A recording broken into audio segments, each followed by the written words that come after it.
Thank you so much for joining me today.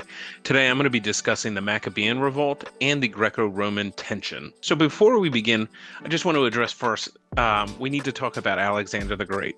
So Alexander the Great begins his reign at 336 until 323 BC. So Alexander the Great comes in and conquers the Persian Empire, right? This was the same empire that was previously held by Cyrus the Great, which you heard me talk about in a previous episode. So after Alexander the Great dies, his empire gets split into four. Now let's talk about the pre-revolt period. Antiochus IV is king of the Seleucid Empire. Now the Seleucid Empire is one of the four offshoots from Alexander the Great's empire. And the Seleucid Empire rules over Jerusalem in this period that I'm going to be talking about. What starts to happen next is Antiochus forces the Hellenization of the Jews. So when I say Hellenization, just think of it as like to Greekify the Jews, or to like force like an assimilation of Greek culture. So what Antiochus starts to implement is pagan sacrifices, and even public demonstrations of your assimilation. Like for example, eating pork.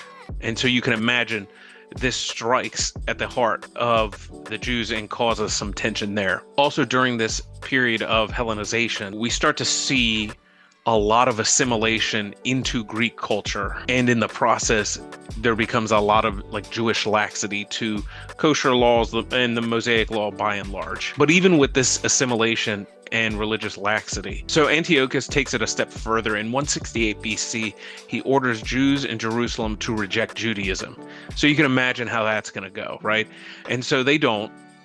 And then they're actually killed on the Sabbath, and the women are sent into slavery. Next up, he gives an order to abolish Jewish worship itself and the observance of their rites. And if that wasn't enough, in 167 BC, the temple was desecrated by having pagan sacrifices within the temple on their altars. And then there are, just for the purpose of this being an educational video, I'll just say there were some sexual activities that took place in the temple as well. In 167 BC, the temple is desecrated, and in 167 BC, the Maccabean revolt begins. So the actual family name is Hasmoneans, right? This is where we get the Hasmonean dynasty. But a lot of these men go by their nickname, the Maccabees, or the Maccabees.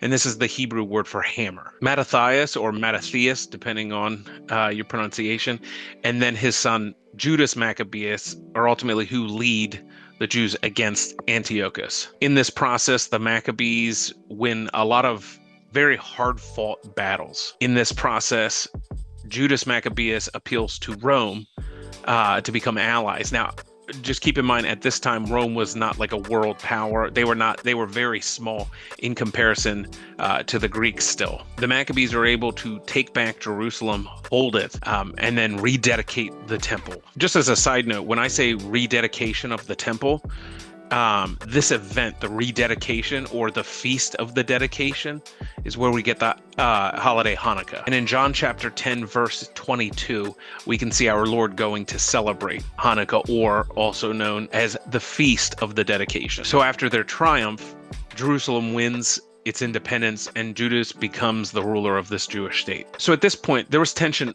amongst the Jews, right, for their assimilation and religious laxity. And then there became the tension with the Greeks, or the Seleucid Empire. Now that there's a Jewish state again, I want to focus on the tension amongst the Jews themselves. So the Maccabees are in power, and unfortunately, they usurp the high priest by putting their own high priest in place. This is Simon Maccabeus.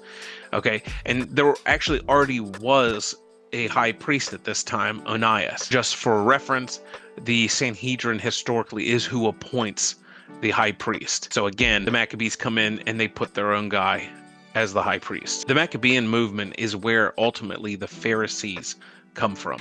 And Pharisee meaning separated ones. And now that the Maccabeans are in power, they begin adding strict new rules to create kind of like a separation from Greek culture so they don't fall back into that error. You know, Christians, we use the word Pharisee as a pejorative, like a negative.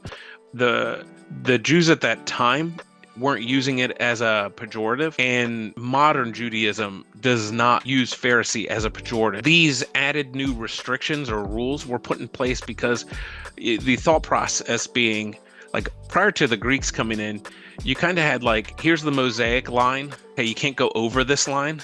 And so the Greeks come in and everyone was kind of flirting with the line.